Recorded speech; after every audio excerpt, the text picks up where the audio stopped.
ever sat at your desk and thought, what is the point of all of this? Well, you're not alone. So many of us feel stuck in a job that looks great on paper, but it still feels empty at the end of the day in real life. The paycheck arrives, the tasks get done, and yet there is something missing. This video is for anyone who's wondering if work will ever feel more fulfilling, more meaningful without doing a complete career overhaul.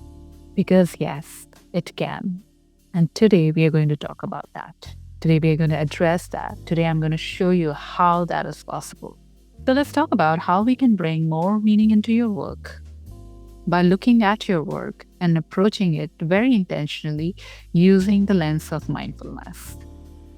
When your work loses meaning, it starts to chip away at your energy and your focus. So you start phoning out in meetings, you start losing focus, you'll start losing the will to get up every day in the morning and show up for your work.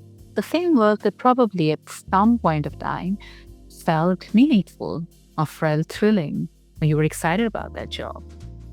And you start to realize that even the simple tasks start to get very heavy. Your day-to-day routine seems to be getting more and more overwhelming. But let me tell you this, meaning isn't just reserved to fancy titles or what we call as dream jobs.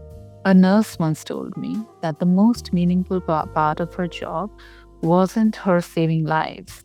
It was when she held someone's hand while they were just stepping into a critical procedure or moving through something very challenging.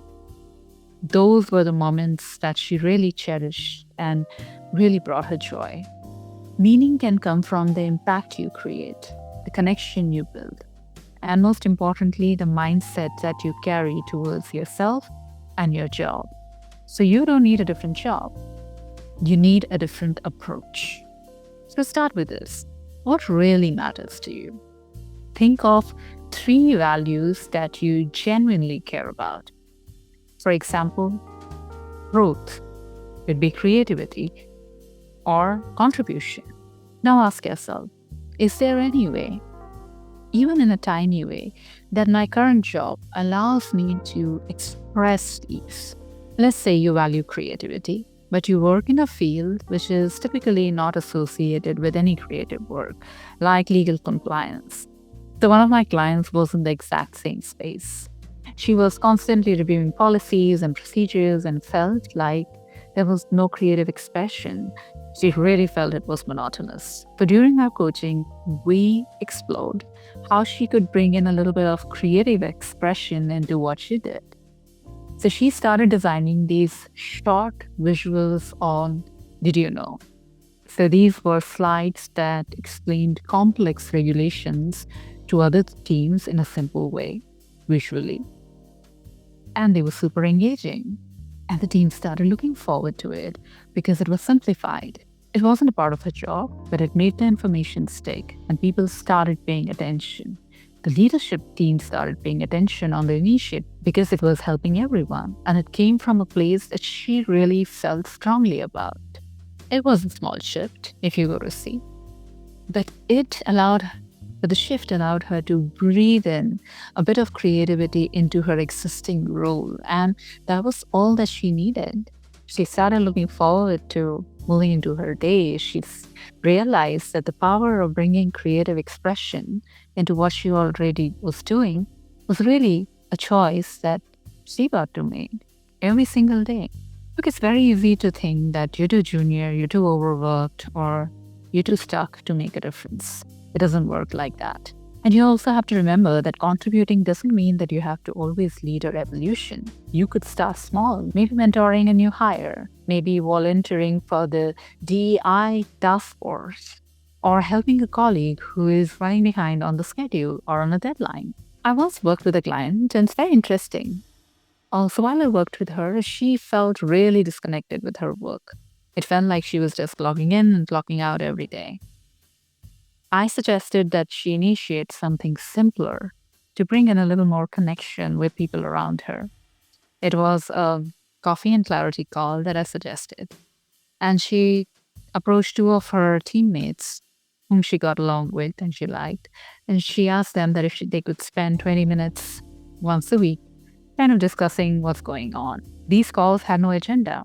They were not driven towards a goal. It was just creating a safe space where they could talk about what are they moving through, are they facing any challenges currently, and do a gentle brainstorming or just hold space for each other to express. And the 20 minutes pause every week kind of just shifted their entire energy. What started as casual chats turned out into problem solving and unexpected collaborations that sprung out from there. And the best part, she didn't wait for someone else to fix this for her. She took the initiative, she took the first step, and she created a space wherein she could have a better connection with people working around it. And hence, I always say, it is always your choice to choose how you show up. Purpose often grows when we create space for it. Even in the small, imperfect ways, it makes a huge impact.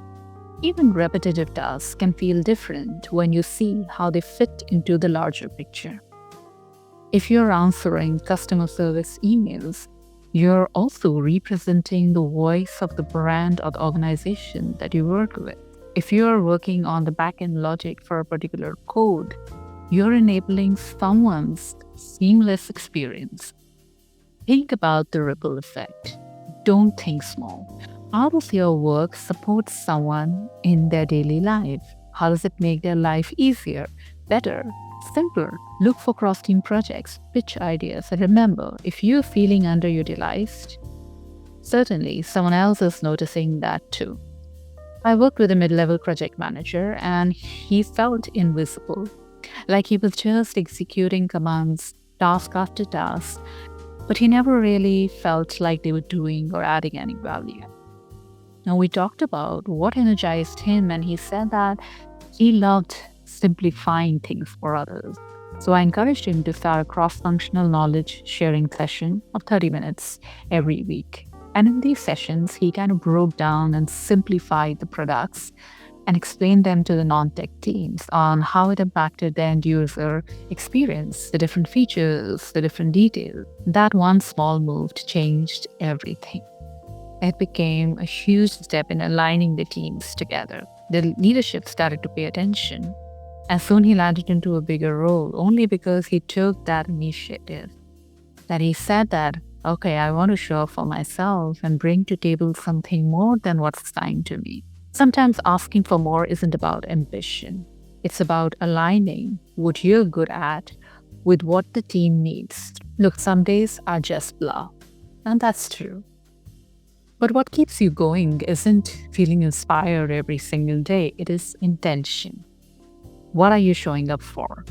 Celebrate your small wins, like finishing a tricky report or speaking up in a meeting that you otherwise wouldn't speak up in. These moments might feel really tiny, small, and insignificant. What's the big deal?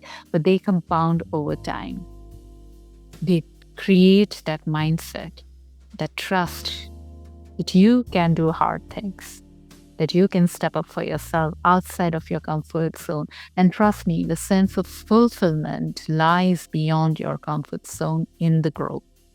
Also, talk to people who get it, colleagues, mentors, or a coach. Someone who reminds you why you're not stuck, why this is just a transition, this is a phase, and how you can navigate that to learn from this experience. What is this calling for? Reflecting also helps immensely. So writing down in a journal once a week of what felt meaningful, what felt meaningless, what worked for you, what did not, is a great way to reveal patterns. You don't need massive changes. I'm a firm believer in that. Those little tweaks that you make, the micro habits, they can be a game changer over a period of time. So definitely consistency and those micro habits and choices over making an overhaul of your entire life any day. You need an honest insight. You need to be able to look at things objectively and be able to make those choices for yourself. Sometimes you're able to see them yourself. Sometimes you need a little external help in doing that. You don't need a dream job to live meaningfully. I know there is this whole idea that, oh, it's only people who land in their dream jobs live their best life. But that's not really true. It's about what do you create with what you have. Meaning comes from how you show up, what do you notice, and what do you decide to care about as a person. When you work mindfully, when you work with a sense of purpose, you can feel rich with purpose in whatever that you're doing, whatever role that you're in. If you're in a role that feels particularly draining, you're feeling stuck, you're feeling you have no meaning, please feel free to reach out. I would love to have this conversation with you. This is what I do in my one-on-one coaching.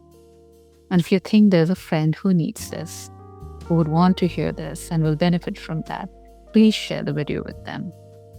And if you're loving the content that's coming your way, I would encourage you to subscribe. It's a big boost to what I do, and I know that I'm reaching out to people and creating an impact in their lives. Please remember, you deserve to feel grounded in what you do, and the choice is always yours. I'm Shikha Pandey. I'm your Mindfulness Mindset coach, and I'll see you in the next video, wherein I promise to bring you a conversation that will give you some food for thought, that'll give you hope, and that will once again reiterate the fact that I truly believe in, that our life is a sum total of the choices that we make for ourselves. Much love.